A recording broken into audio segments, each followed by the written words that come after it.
ಸಿಂಗ್ ವಿದೇಶಕ್ಕೆ ಹೋದಾಗ ನಾವು ಟಿವಿಯಲ್ಲಿ ನೋಡ್ತಾ ಇದ್ವಿ. ಬಹಳ ಟಿವಿಯಲ್ಲಿ ಇರಲಿಲ್ಲ, ನೋಡ್ತಿದ್ರು ಇಲ್ಲೋ ಗೊತ್ತಿಲ್ಲ, ಆದ್ರೆ ಟಿವಿಯಲ್ಲಿ ನೋಡ್ತಾ ಇದ್ವಿ. ದುಃಖ ಆಗ್ತಾ ಇತ್ತು. ಮನಮೋಹನ್ ಸಿಂಗ್ ಹೋದಾಗ ಅವರ ಕಡೆ ತಿರುಗಿ ನೋಡುವುದನ್ನು ಅಥವಾ ಅವರಿಗೆ ಹೋದಾಗ ಎದ್ದು ನಿಲ್ಲುವುದನ್ನು ಕೂಡ ನಮ್ಮ ಯಾವುದೇ ದೇಶದ ದೊಡ್ಡಣ್ಣಗಳು ಮಾಡ್ತಾ ಇರಲಿಲ್ಲ, ಅಲ್ಲಿಯ ಪ್ರಧಾನಿ ಅಥವಾ ಪ್ರೆಸಿಡೆಂಟ್ ಮಾಡ್ತಾ ಇರಲಿಲ್ಲ. ಅಂದ್ರೆ ಭಾರತ ಬಂದಿದೆ ಅಂದ್ರೆ ಸಾಲ ಕೇಳಕ್ಕಾಗಿಯೇ ಬಂದಿದೆ ಅಥವಾ ಅಕ್ಕಿ ಅಥವಾ ಗೋಧಿ ಕೇಳಕ್ಕಾಗಿಯೇ ಬಂದಿದೆ ಅನ್ನುವಂತ ಸ್ಥಿತಿ ವಿದೇಶದಲ್ಲಿತ್ತು. ಈ ದೇಶದಕ್ಕೆ ಅಪಮಾನ ಆಗ್ತಿದೆ. ಯಾಕಂದ್ರೆ ಮನಮೋಹನ್ ಸಿಂಗ್ ಅವರು ಹೊರದೇಶಕ್ಕೆ ಹೋದಾಗ ಅವರು ಕಾಂಗ್ರೆಸ್ಸಿನ ಪ್ರಧಾನಿ ಅಲ್ಲ, ಅವರು ಭಾರತದ ಪ್ರಧಾನಿ. ಅವರಿಗೆ ಆದಂತ ಅಪಮಾನ ಅಂದ್ರೆ ನಮ್ಮೆಲ್ಲರಿಗೂ ಆದಂತ ಅಪಮಾನ ಅಂತ ನಾವು ಅನ್ಕೊಂತಿದೀವಿ. ಯಾಕಂದ್ರೆ ಭಾರತದ ಪ್ರಧಾನಿಯಾಗಿ ಅವರು ಹೊರದೇಶಕ್ಕೆ ಹೋಗ್ತಾ ಇದ್ರು. ಇವತ್ತು 2014ರಲ್ಲಿ ನರೇಂದ್ರ ಮೋದಿ ಅವರು ಹೇಳಿದ್ರು, ಈ ಸ್ಥಿತಿಯನ್ನು ನಾನು ಬದಲಾವಣೆ ಮಾಡಬೇಕು, ನನಗೆ ಆಶೀರ್ವಾದ ಮಾಡಿ, ದೇಶದ ಜನ ಆಶೀರ್ವಾದ ಮಾಡಿದ್ರು. ಇವತ್ತು ಸ್ಥಿತಿ ಏನಿದೆ, ನಮ್ಮ ದೇಶದ ಪ್ರಧಾನಿ ಯಾವುದೇ ದೇಶಕ್ಕೆ ಹೋದ್ರು ಕೂಡ ಕೆಂಪು ಹಾಸಿನ ಸ್ವಾಗತವನ್ನ ಕೊಟ್ಟು ಅಲ್ಲಿಯ ಪ್ರಧಾನಿ ರಿಸೀವ್ ಮಾಡ್ತಾರೆ. ಭಾರತ ಏನು ಮಾತಾಡುತ್ತೆ ಅನ್ನೋದನ್ನ ಕೇಳಿ ಅಲ್ಲಿಯ ನಿರ್ಧಾರಗಳನ್ನು ತಗೊಳ್ತಾರೆ. ಇದು ಆದಂತ ಬದಲಾವಣೆ, ಇದು ಆದಂತ ವ್ಯತ್ಯಾಸ. ಅದಕ್ಕಾಗಿ ಇವತ್ತು ಯಾವ ನಮ್ಮ ಮಕ್ಕಳು ವಿದೇಶದಲ್ಲಿ ಓದಿಗಾಗಿ ಹೋಗಿದಾರೋ, ಕೆಲಸಕ್ಕಾಗಿ ಹೋಗಿದಾರೋ, ಬಿಸ್ನೆಸ್ಗಾಗಿ ಹೋಗಿದಾರೋ, ಅವರಿಗೆ ಇವತ್ತು ಇಂಡಿಯನ್ಸ್ ಅಂದ್ರೆ ಮೊದಲು ಅಪಮಾನ ಮಾಡ್ತಾ ಇದ್ರು. ಈಗ ಇಂಡಿಯನ್ಸ್ ಅಂದ್ರೆ ಅವರಿಗೆ ಗೌರವ ಕೊಟ್ಟು ಮೋದಿ ಬಗ್ಗೆ ಮಾತಾಡುವನ್ನ ವಿದೇಶದಲ್ಲಿ ಮಾಡ್ತಾ ಇದ್ದಾರೆ. ಬಂದ್ಗಡೆ ಭಾರತದಲ್ಲಿ ಅಭಿವೃದ್ಧಿ, ಇಲ್ಲಿ ಯಾರ್ಯಾರಿಗೆ ನಮ್ಮ ಕ್ಷೇತ್ರದಲ್ಲಿ ರೇಷನ್ ಕಾರ್ಡ್ ಇದೆಯೋ, ರೇಷನ್ ಕಾರ್ಡ್ಗೆ 5 ಕೆಜಿ ಅಕ್ಕಿಯನ್ನ ಉಚಿತವಾಗಿ ಕೊಡುವಂತದನ್ನ ಕೊರೋನಾ ನಂತರ ಇವತ್ತು ಕೇಂದ್ರ ಸರ್ಕಾರ ಮೋದಿ ಅವರ ನೇತೃತ್ವದಲ್ಲಿ ಮಾಡಲಾಗ್ತಾ ಇದೆ.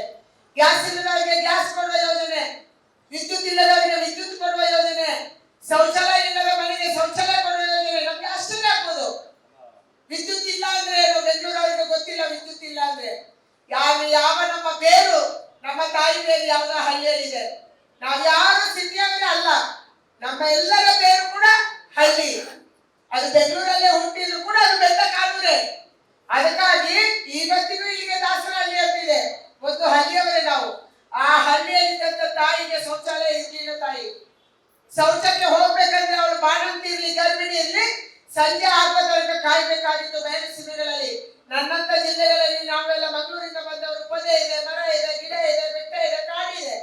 ಆದ್ರೆ ಬಯಲು ಸೀಮೆಯ ಜನಕ್ಕೆ ಹೊರಗಡೆ ಹೋಗ್ಬೇಕು ಅಂತಂದ್ರೆ ರಾತ್ರಿ ಆಗುವ ತನಕ ಕಾಯ್ಬೇಕಾಗಿತ್ತು.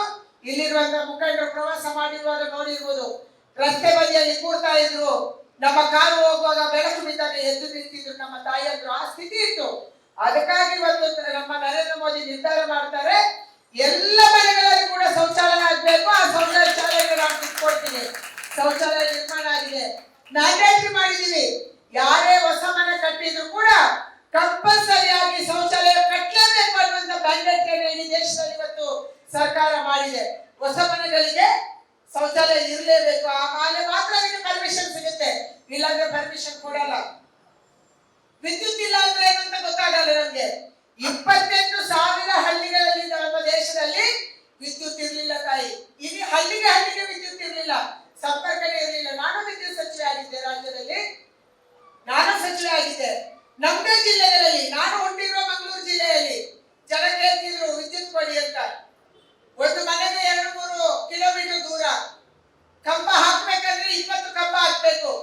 ನಮ್ಮ ಹತ್ರ ದುಡ್ಡು ಇರಲಿಲ್ಲ. ಬೆಸ್ಕಾಮಲ್ಲಿ ಅಷ್ಟೊಂದು ದುಡ್ಡು ಇರಲಿಲ್ಲ. 20 ಕಂಬ ಹಾಕಿ ಒಂದು ಮನೆಗೆ ವಿದ್ಯುತ್ ಕೊಡುವಷ್ಟು ನಾವು ಹಾಕ್ತಾ ಇರಲಿಲ್ಲ. ಸೋಲಾರ್ ಹಾಕೊಳ್ಳಿ ಅಂತ ಹೇಳ್ತಿದ್ರು, ಅದರಿಂದ ಯಾರಿಗೂ ಸಮಾಧಾನ ಆಗ್ತಾ ಇರಲಿಲ್ಲ.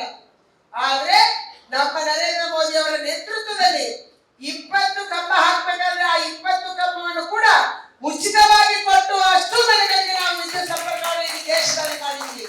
ಇದು ಬದಲಾವಣೆ, ಇದು ಬದಲಾವಣೆ. ಇವತ್ತು ಕೊರೋನಾದಂತ ಸಂದರ್ಭದಲ್ಲಿ ಕೂಡ ನಮ್ಮ ಆಸ್ಪತ್ರೆಗಳ ಅಪ್ಗ್ರೇಡೇಷನ್ ಆಯಿತು, ವೆಂಟಿಲೇಟರ್ಸ್ ಬಂತು, ಕೊರೋನಾ ನಮಗೆ ಪಾಠವನ್ನು ಕಲಿಸಿತು. ನಮಗೆ ಮೆಡಿಸಿನ್ ಇಲ್ಲ ಅಂತ ಗೊತ್ತಾಯಿತು. ಪ್ರಪಂಚದಲ್ಲಿ ಅಮೆರಿಕದಂತ ದೊಡ್ಡಣ್ಣನ ಕೈಲಿ ಪ್ಯಾರಾಸಿಟಮಾಲ್ ಇರಲಿಲ್ಲ. ನಾವೇನು ಕ್ರೋಸಿನ ಪ್ರತಿನಿತ್ಯವಾಗಿ ಮೆಡಿಕಲ್ ಶಾಪ್ ಅಲ್ಲಿ ತಿಂತೀವಿ, ಆ ಮೆಡಿಸಿನ್ ಅಮೆರಿಕದಲ್ಲಿ ಇರಲಿಲ್ಲ.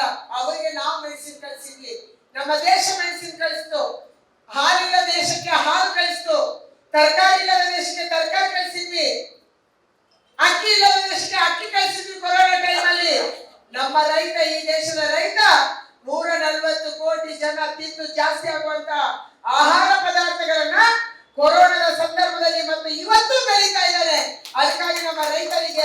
ನಾವು ಸಹಾಯವನ್ನ ಮಾಡಿದ್ವಿ. ಕಿಸಾನ್ ಸಮ್ಮಾನ್, ಬೆಳೆ ವಿಮೆ, ನೂರಾರು ಯೋಜನೆಗಳ ಮೂಲಕ ನಮ್ಮ ರೈತರಿಗೆ ಮೋದಿ ಅವರ ಅನುಕೂಲವನ್ನ ಮಾಡಿಕೊಟ್ರು. ಒಂದು ಕಡೆ ಅದಕ್ಕಾಗಿ ಇವತ್ತು ದೇಶದ ಅಭಿವೃದ್ಧಿ ಸಲುವಾಗಿ ಮೋದಿ ಬೇಕು, ಬಡವರ ಕೆಲಸ ಮಾಡೋದಕ್ಕಾಗಿ ಮೋದಿ ಬೇಕು. ನಮ್ಮ ತಾಯಿಯಂದ್ರು ಕೂತಿದ್ದೀರಿ, ತಾಯಿಯಂದ್ರ ಬಗ್ಗೆ ಮೋದಿ ಅವರು ಹೇಳಿದ್ದಾರೆ, ನಾರಿ ಶಕ್ತಿ ಇವರು. 50% ನಾವು ಪಾಪ್ಯುಲೇಷನ್ ಇದ್ದೀವಿ, 50% ನಾವು ಮತದಾರರು ಇದ್ದೀವಿ. ತಾಯಿಯಂದ್ರ ಕೈ ಬಲ ಆಗ್ಬೇಕು. ತಾಯಿಯಂದ್ರ ಕೈಗೆ ದುಡ್ಡು ಬಂದ್ರೆ ಅದು ದುರುಪಯೋಗ ಆಗಲ್ಲ. ಸಂಜೆ ಹೊತ್ತಲ್ಲಿ ಕುಡಿತಕ್ಕೆ ಅವಳು ಉಪಯೋಗ ಮಾಡಲ್ಲ. ತನ್ನ ಕೈಗೆ ದುಡ್ಡು ಬಂದ್ರೆ ತನ್ನ ಮಕ್ಕಳ ಶಿಕ್ಷಣಕ್ಕೆ, ತನ್ನ ಮಕ್ಕಳ ಆರೋಗ್ಯಕ್ಕೆ, ತನ್ನ ಮಕ್ಕಳಿಗೆ ಒಳ್ಳೆ ಬಟ್ಟೆ ಕೊಡಿಸೋದಕ್ಕೆ, ತನ್ನ ಮಕ್ಕಳಿಗೆ ಒಳ್ಳೆ ಮದುವೆ ಮಾಡೋದಕ್ಕೆ, ಅದಕ್ಕೆ ಬಟ್ಟೆ ಚಿನ್ನಕ್ಕೆ ಅವಳು ಉಪಯೋಗ ಮಾಡ್ತಾರೆ. ಅದಕ್ಕಾಗಿ ಇವತ್ತು ಪ್ರಧಾನಿ ಅವರು ಹೇಳಿದ್ದಾರೆ, ಈ ದೇಶದಲ್ಲಿ ಮುಂದಿನ 3 ವರ್ಷದಲ್ಲಿ 3 ಕೋಟಿ ಲಕ್ಷಾಧಿಪತಿ ಬೀದಿಗಳನ್ನು ಮಾಡ್ತೀನಿ ನಾನು, ಅದಕ್ಕಾಗಿ ಅವರ ಕೈ ಬಲಪಡಿಸೋದನ್ನು ಮಾಡ್ತೀನಿ ಅನ್ನುವಂಥದ್ದನ್ನು ಹೇಳಿದ್ದಾರೆ. ಇದಕ್ಕಾಗಿ ಇವತ್ತು ಮೋದಿ ಬರಬೇಕಾಗಿದೆ. ದೇಶದ ರಕ್ಷಣೆ, ದೇಶದ ಅಭಿವೃದ್ಧಿ, ವಿದೇಶದಲ್ಲಿ ಗೌರವ, ಇದಕ್ಕಾಗಿ ಮೋದಿ ಬೇಕು. ಮೋದಿ ಕೇಳಿದರೆ ನನಗೆ 400 ಪಾರ್ ಮಾಡಬೇಕು ಅಂತ, 400ಕ್ಕಿಂತ ಹೆಚ್ಚು ಸೀಟ್ಗಳನ್ನು ನಾನು ಗೆಲ್ಲಬೇಕು ಅಂತ ಹೇಳಿ. ಆಗ ಹಲವಾರು ನಿರ್ಧಾರಗಳನ್ನು ತಗೊಳ್ಳಕ್ಕೆ ಧೈರ್ಯ ಬರುತ್ತೆ, ಶಕ್ತಿ ಬರುತ್ತೆ. ಅದಕ್ಕಾಗಿ ಇವತ್ತು ಹಲವಾರು ರಾಜ್ಯಗಳಲ್ಲಿ ಬೇರೆ ಬೇರೆ ಪಕ್ಷಗಳ ಜೊತೆ ಸೇರಿ ಭಾರತೀಯ ಜನತಾ ಪಾರ್ಟಿ ಸ್ವಂತ ಕಾಲ ಮೇಲೆ ನಿಂತರೂ ಕೂಡ ಬೇರೆಯವರಿಗೆ ಕೂಡ ಗೌರವ ಕೊಡುವುದನ್ನ, NDA ಜೊತೆ ಬಂದಂತವರನ್ನ ಗೌರವಿಸುವುದನ್ನ ಭಾರತೀಯ ಜನತಾ ಪಾರ್ಟಿ ಮೋದಿ, ನರೇಂದ್ರ ಮೋದಿ ನೇತೃತ್ವದಲ್ಲಿ ನಿಂತು ನಾವು ಮಾಡಿದೀವಿ. ಅದಕ್ಕಾಗಿ ಬಂದರೆ ಇವತ್ತು JDS ಭಾರತೀಯ ಜನತಾ ಪಾರ್ಟಿ ಒಟ್ಟಾಗಿ ನಾವು ಕೆಲಸವನ್ನು ಮಾಡಬೇಕು. ಕರ್ನಾಟಕದಲ್ಲಿ 3 ಸೀಟ್ JDSಗೆ, ಉಳಿದ 25 ಕಡೆ ಬಿಜೆಪಿ ಸ್ಪರ್ಧೆ ಮಾಡಿದೆ. ಎಲ್ಲಿ ಬಿಜೆಪಿ ಸ್ಪರ್ಧೆ ಮಾಡಿದೆ ಅಲ್ಲಿ JDS ಕೆಲಸ ಮಾಡಬೇಕು, ಎಲ್ಲಿ JDS ಕೆಲಸ ಮಾಡಿದೆ ಅಲ್ಲಿ ಭಾರತೀಯ ಜನತಾ ಪಾರ್ಟಿ ನರೇಂದ್ರ ಮೋದಿ ಸಮೇತವಾಗಿ ಎಲ್ಲರೂ ಬಂದು ಪ್ರಚಾರವನ್ನ ಮಾಡ್ಬೇಕನ್ನುವಂತ ತೀರ್ಮಾನ ಆಗಿದೆ. ನಾವು 28 ಗೆಲ್ಬೇಕು, ಇದು ನಮ್ಮ ಗುರಿ. ನಮ್ಮ ಗುರಿ ಯಾವುದು? ಇವತ್ತು ಹೇಳಿದ್ರು ಮುನಿರಾಜನ್ನ, ಎಂತ ಸರ್ಕಾರ ಕರ್ನಾಟಕದಲ್ಲಿದೆ, ಎಷ್ಟು ಸುಳ್ಳು ಹೇಳಿದ್ದಾರೆ. ಒಂದೇ ₹1 ಅಭಿವೃದ್ಧಿ ಕೆಲಸಕ್ಕೆ ಮುನಿರಾಜನ್ನ MLA ಆಗಿ 1 ವರ್ಷ ಆಯಿತು. MLAಗಳ ಅಭಿವೃದ್ಧಿ, ಕ್ಷೇತ್ರದ ಅಭಿವೃದ್ಧಿಗೆ ದುಡ್ಡು ಕೊಡ್ತಾ ಇಲ್ಲ, MLA ಫಂಡ್ ಕೊಡ್ತಾ ಇಲ್ಲ, ಮೂಲಭೂತ ಸೌಕರ್ಯಗಳಿಗೆ ದುಡ್ಡಿಲ್ಲ, ರಸ್ತೆಗೆ ಇವ್ರ ಹತ್ರ ದುಡ್ಡಿಲ್ಲ, ಕುಡಿಯೋ ನೀರಿಗೆ ಇವ್ರ ಹತ್ರ ದುಡ್ಡಿಲ್ಲ, ಯಾವುದೇ ಅಭಿವೃದ್ಧಿ ಕೆಲಸಕ್ಕೆ ದುಡ್ಡಿಲ್ಲ, ಮನೆ ಕಟ್ತಾ ಇಲ್ಲ. ಯಾಕೆಂದ್ರೆ ಇವರು ಗ್ಯಾರಂಟಿ ಕೊಟ್ಟಿದ್ದಾರೆ, ಸಾಲ ತಂದು ಗ್ಯಾರಂಟಿ ಕೊಟ್ಟಿದ್ದಾರೆ, ಬೊಕ್ಕಸ ಬರಿದಾಗಿದೆ, ತೆರಿಗೆ ಸಂಗ್ರಹ ಆಗ್ತಾ ಇಲ್ಲ. ಆದ್ರೂ ಕೂಡ ಸಾಲ ತಂದು ಇವತ್ತು ಗ್ಯಾರಂಟಿ ಅಂತ ಹೇಳಿ ನಮ್ಮೆಲ್ಲರಿಗೆ ಮೋಸ ಮಾಡಕ್ಕೆ ಹೊರಟಿದ್ದಾರೆ. ಅಂತವರಿಗೆ ಸರಿಯಾದ ಪಾಠ ಕಲಿಸಬೇಕು ಅಂತಂದ್ರೆ ಈ ಚುನಾವಣೆಯಲ್ಲಿ ಬಹಳ ದೊಡ್ಡ ಅಂತರದಲ್ಲಿ ನಾವು ಎಲ್ಲ ಕ್ಷೇತ್ರವನ್ನ ಗೆಲ್ಲಬೇಕಾಗಿದೆ.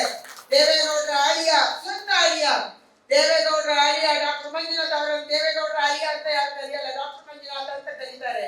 ಅಳಿಯ ಇರ್ಬೋದು, ಆದ್ರೂ ಕೂಡ ಒಬ್ಬ ವೈದ್ಯರಾಗಿ ನಾವು ಮತ್ತು JDS ಬಹಳ ಸಂಘರ್ಷ ಮಾಡ್ತಾ ಇದ್ದಂತ ಸಂದರ್ಭದಲ್ಲಿ ಕೂಡ ನಾನು ಡಾಕ್ಟರ್ ಮಂಜುನಾಥ್ಗೆ ಹಲವಾರು ಸಾರಿ ಫೋನ್ ಮಾಡಿದೆ. ಬಡವರು ಬಂದಿದ್ದಾರೆ, ದಯಮಾಡಿ ಅವರ ಆಟೋ ಆಪರೇಷನ್ ಅನ್ನ ಸ್ವಲ್ಪ ಕಡಿಮೆಯಲ್ಲಿ ಮಾಡಿಸಿ ಸಹಾಯ ಮಾಡಿ, ಅಡ್ಮಿಷನ್ಗೆ ಸೀಟ್ ಇಲ್ಲ, ಅಲ್ಲಿ ಬೆಡ್ಗಳಿಲ್ಲ, ದಯಮಾಡಿ ಬೆಡ್ ಕೊಡಿಸಿ ಅಂತಂದಾಗ ಅವ್ರು ಯಾವತ್ತೂ ಪಕ್ಷ ನೋಡಿಲ್ಲ, ಯಾವತ್ತೂ ನನ್ನನ್ನು ಬಿಜೆಪಿ ಅಂತ ಅವ್ರು ನೋಡಿಲ್ಲ. ಯಾರಿಗೆ ನಾನು ಫೋನ್ ಮಾಡಿದೀನೋ ಅಂತವರೆಲ್ಲರಿಗೂ ಕೂಡ ಅಡ್ಮಿಷನ್ ಕೊಟ್ಟು ಒಳ್ಳೆಯ ಚಿಕಿತ್ಸೆಯನ್ನು ಕೊಟ್ಟವರು ಡಾಕ್ಟರ್ ಮಂಜುನಾಥ್ ಅವರು. ಅದಕ್ಕಾಗಿ ಇವತ್ತು ಅವರೇ ಚುನಾವಣೆ ನಿಂತಿದ್ದಾರೆ. ನಾವೆಲ್ಲರೂ ಸೇರಿ ಎಲ್ಲ ಕ್ಷೇತ್ರದಲ್ಲಿ ಕೂಡ ನಮ್ಮ ಅಭ್ಯರ್ಥಿಗಳನ್ನ ಗೆಲ್ಲಿಸಿಕೊಡ್ಬೇಕು. ನಾವೆಲ್ಲರೂ ಒಟ್ಟಾಗಿ ಕೆಲಸ ಮಾಡಬೇಕು. ದೇಶದ ಕೆಲಸಕ್ಕಾಗಿ ಮೋದಿ ಅವರ ಕೈಯನ್ನ ಬಲಪಡಿಸಬೇಕು. ಅದಕ್ಕಾಗಿ ನಾನು ಒಂದೇ ಪ್ರಾರ್ಥನೆ ಮಾಡ್ತೀನಿ, ಈ ಆಫೀಸಲ್ಲಿ ಎಲ್ಲರೂ ಬಂದು ಕೂತ್ಕೊಳ್ಳಿ. ದೊಡ್ಡವರೆಲ್ಲ ಒಟ್ಟಾದ್ರು, ಕೆಳಗಿನವರು ಆಗಿಲ್ಲ ಅನ್ನುವಂಥದ್ದು ಆಗಬಾರ್ದು. ಬಿಜೆಪಿ ಮತ್ತು JDS ಬೂತ್ ಮಟ್ಟದಲ್ಲಿ ನಾವು ಒಟ್ಟಾಗಬೇಕು, ನಮ್ಮ ಮನಸ್ಸುಗಳು ಒಟ್ಟಾಗಬೇಕು. ಒಟ್ಟಾಗಿ ನಾವು ಹೋರಾಟವನ್ನ ಮಾಡಿದ್ರೆ ನಾವು ಎಲ್ಲಾ ಚುನಾವಣೆಯನ್ನ, ಮುಂದೆ ಕಾರ್ಪೊರೇಷನ್ ಚುನಾವಣೆ ಬಂದ್ರು ಕೂಡ 100ಕ್ಕೆ 100 ಎಲ್ಲಾ ಕ್ಷೇತ್ರಗಳನ್ನು ಗೆಲ್ಲುವಂತ ಶಕ್ತಿ ಬಿಜೆಪಿ ಮತ್ತು JDS ಇದೆ. ಅದಕ್ಕಾಗಿ ನಾವೆಲ್ಲರೂ ಒಟ್ಟಾಗಿ ಹೋಗೋಣ ಅನ್ನುವಂತ ಪ್ರಾರ್ಥನೆಯನ್ನ ವೇದಿಕೆಯಲ್ಲಿರುವಂತ ಎಲ್ಲ ನಮ್ಮ ಮುಖಂಡರಿಗೆ, ಬಿಜೆಪಿ ಮತ್ತು JDS ಮತ್ತು ಕಾರ್ಯಕರ್ತರೊಂದಿಗೆ ಮಾಡ್ತಾ ದಯಮಾಡಿ ನನಗೆ ಆಶೀರ್ವಾದ ಮಾಡಿ, ನಿಮ್ಮೆಲ್ಲರ ಅಪೇಕ್ಷೆಗೆ ತಕ್ಕಂತೆ ಅತ್ಯಂತ ಪ್ರಾಮಾಣಿಕವಾಗಿ ಬರುವಂತ ದಿನಗಳಲ್ಲಿ ನಾನು ಕೆಲಸವನ್ನ ಮಾಡ್ತೀನಿ ಅನ್ನುವಂತ ಭರವಸೆಯನ್ನ ಕೊಟ್ಟು ನಿಮ್ಮೆಲ್ಲರ ಆಶೀರ್ವಾದವನ್ನ ಕೇಳ್ತಾ ಮುಂದಿನ 20 ದಿನ ಮನೆ ಮನೆಗೆ ಹೋಗೋಣ, ಮೋದಿಯ ಸಾಧನೆಯನ್ನು ತಿಳಿಸೋಣ. ನಮ್ಮ ದೊಡ್ಡ ಚಾಲೆಂಜ್ ಅಂದ್ರೆ 26ನೇ ತಾರೀಕು ಅವರನ್ನು ಕರ್ಕೊಂಡು ಬಂದು ವೋಟ್ ಹಾಕ್ಸೋದು.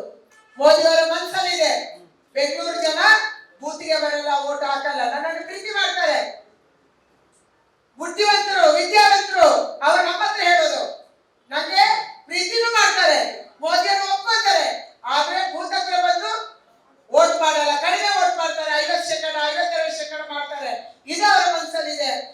ಹಾಗಾಗಿ ಈ ಸಾರಿ ನಮ್ಮ ಶಕ್ತಿಯನ್ನು ಡಬಲ್ ಆಗಿದೆ.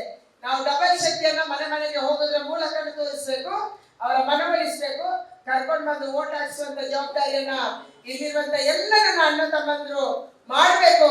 ನಾನು ಮತ್ತು ಮುನಿರಾಜ್ ಅವರು ಒಟ್ಟು ಸೇರಿ ಬರುವಂತ ದಿನಗಳಲ್ಲಿ ನಮ್ಮ ಕಾರ್ಯಕರ್ತರ ಅಪೇಕ್ಷೆ ಏನಿದೆ, ಪರಸ್ಪರ ಒಟ್ಟಾಗಿ ಸಹಯೋಗದಿಂದ ನಮ್ಮ ಕೆಲಸವನ್ನ ಮುಂದುವರಿಸಬೇಕು ಅಂತ ಭರವಸೆಯನ್ನು ಕೊಟ್ಟು ನಿಮ್ಮೆಲ್ಲರಿಗೆ ಕೂಡ ವಂದನೆಯನ್ನು ಸಲ್ಲಿಸಿ ನನ್ನ ಮಾತು ಮುಗಿಸ್ತೀನಿ.